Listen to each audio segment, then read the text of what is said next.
dosa ibu saya. Beri kesempatan saya membahagiakannya, ya. Beri kesempatan. Tangan kanan saya genggam ibu saya, tapi yang kiri itu udah gak ada yang dipegang, Pak. Ini saya mohon kepada antum, kalau masih ada orang tua, antum jangan sia-siakan. Karena kalau sudah gak ada, sulit antum menemukannya. Sulit. Ya, itu anugerah.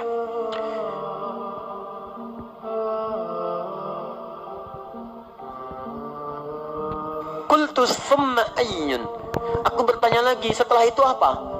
Qala, Masya Allah, thumma birrul walidain. Setelah itu, berbaktilah kepada kedua orang tua. Letaknya langsung setelah ibadah kepada Allah Subhanahu wa ta'ala.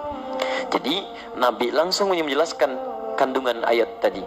Saking pentingnya bakti kepada kedua orang tua, itu diletakkan urutannya setelah sholat 5 waktu, disejajarkan dengan amalan yang dicintai oleh Allah Subhanahu wa ta'ala. Jadi kalau antum, ingin mencari amalan setelah sholatnya maksimal, yang dengan amal itu dosa bisa digugurkan, kedekatan bisa dibangun, cinta bisa diraih, ada orang tua. Makanya mumpung masih ada, ayo manfaatkan. Barangkali Allah titipkan kepada antum bukan ingin membuat antum lelah, barangkali ingin mengurangi, bahkan menghilangkan dosa-dosa yang melekat dalam diri antum.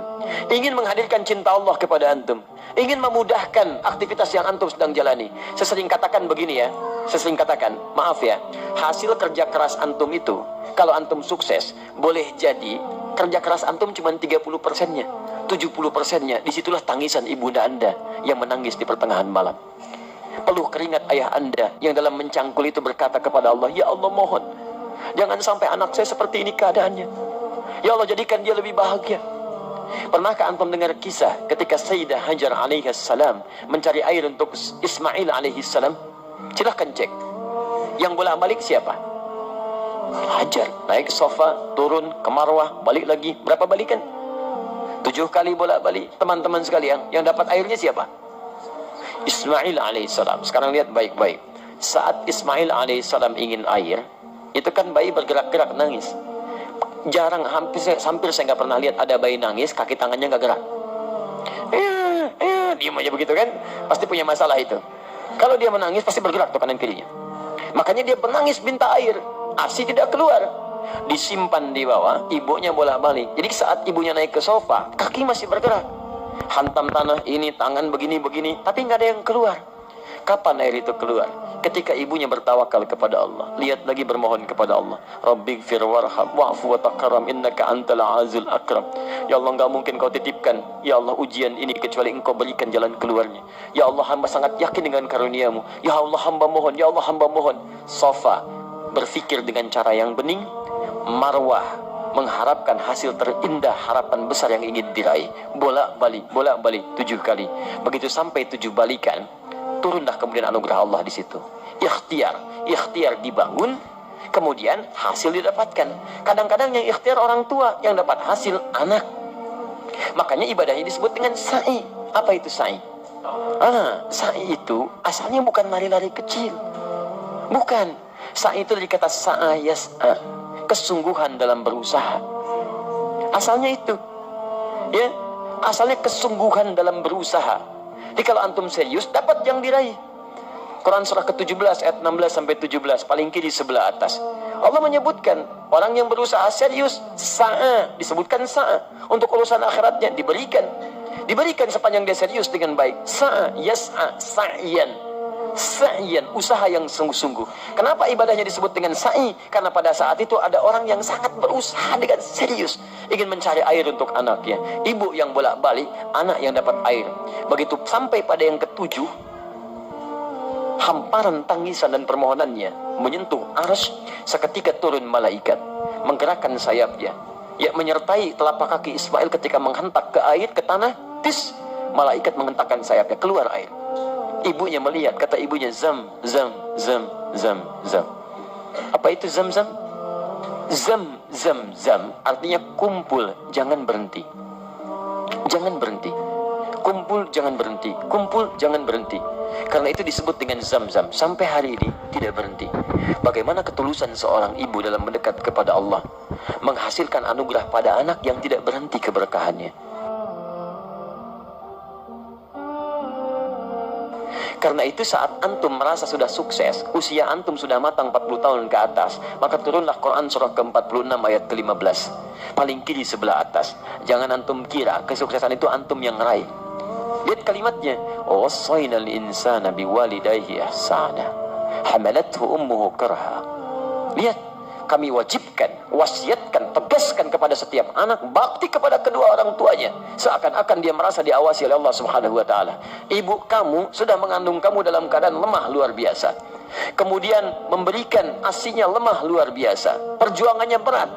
Nah, ketika engkau sampai pada usia 40 tahun minimal, banyaklah berdoa kepada Allah. Lihat, antum usia 40 tahun, perhatikan bimbingan doanya dari Allah. Ya, perhatikan doanya. Rabbi auzi'ni an ashkura ni'mataka allati an'amta alayya wa ala walidayya. Alayya, lihat, wa ala walidayya. Ya Allah, mohon bimbing hamba untuk bisa mensyukuri segala nikmat yang telah Engkau titipkan kepada hamba. Lihat-lihat, dan bukan hanya kalimat hamba, tapi disebutkan walidayya, orang tuanya disertakan. Ya, kata sebagian ulama tafsir, kenapa orang tua disertakan pada pengakuan nikmat? Karena orang itu mesti sadar, anak mesti tahu, boleh jadi usia dia atau usaha dia untuk mendapatkan hasil itu bukan karena kerja kerasnya, lebih banyak karena orang tuanya. Mustahil teman-teman sekalian antum ujug-ujug mendapatkan sesuatu. Pasti ada kaitan dengan orang tua antum yang berdoa kepada antum, yang bermohon kepada Allah. Antum disekolahkan investasi orang tuanya, dicarikan guru yang spesial untuk mengajarkan antum, diberikan kasih sayang, makanan terbaik. Tiba-tiba antum katakan, ini semua karena saya, tidak ada peran orang tua. Siapa antum?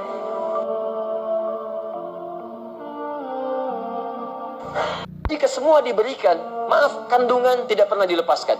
Belum pernah saya dengar seorang ibu mengandung, tiba-tiba, mama mau mandi dulu, sebentar ya. Enggak bisa. Kemana aja dibawa.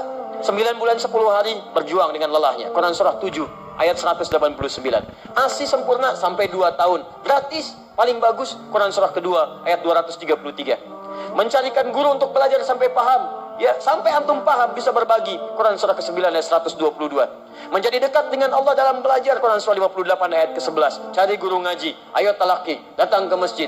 Carikan tempat, cari guru terbaik. Sampai doa, dilindungkan dari setan. Contoh Quran surah ketiga 35 sampai 37. Semua ada perhatian.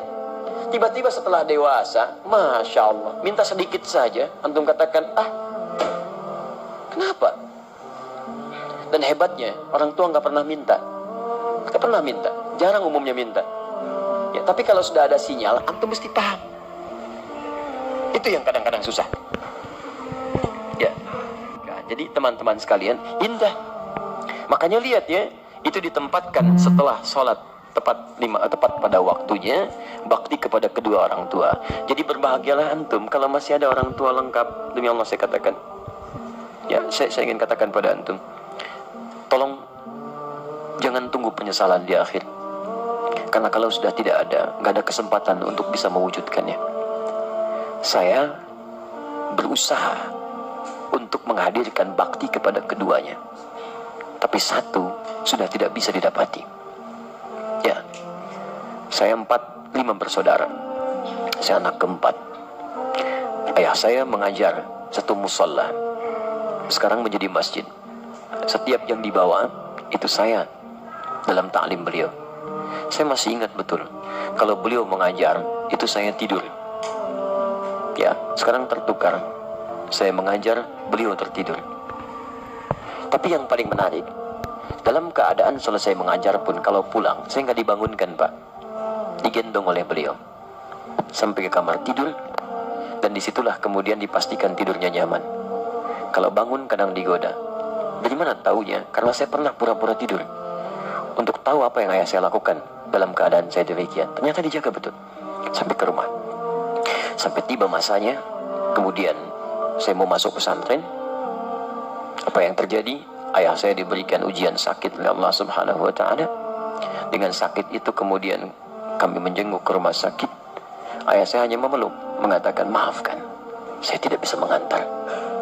Maafkan, ayah tidak bisa mengantar. Saya peluk beliau, saya berangkat ke pesantren, dan ternyata itulah akhir pertemuan kami. Saya pulang, kemudian sampai rumah sudah tidak punya kesempatan menatapnya. Ya, sudah dikuburkan, saya peluk ibunda saya temani beliau tidur, hanya melihat dalam mimpi, mengenakan kemeja biru muda, dan hanya kemudian memberikan isyarat senyuman. Itu akhir yang saya lihat dalam mimpi. Kini, saat kita punya sesuatu untuk berbagi, minimal memberikan kebahagiaan, orangnya sudah nggak ada. Saya betapa bahagia waktu membawa ibunda saya haji. Saya genggam tangannya dengan tangan kanan saya. Dalam sa'i saya berdoa kepada Allah, ya Allah, mohon ganti kasih sayang ibu saya. Ini ibu saya bawa, ya Allah. Saya mohon, ya Allah, ampuni dosa saya, ya Allah. Ampuni dosa ibu saya. Beri kesempatan saya membahagiakannya, ya Allah. Beri kesempatan. Tangan kanan saya genggam ibu saya, tapi yang kiri itu udah nggak ada yang dipegang, Pak.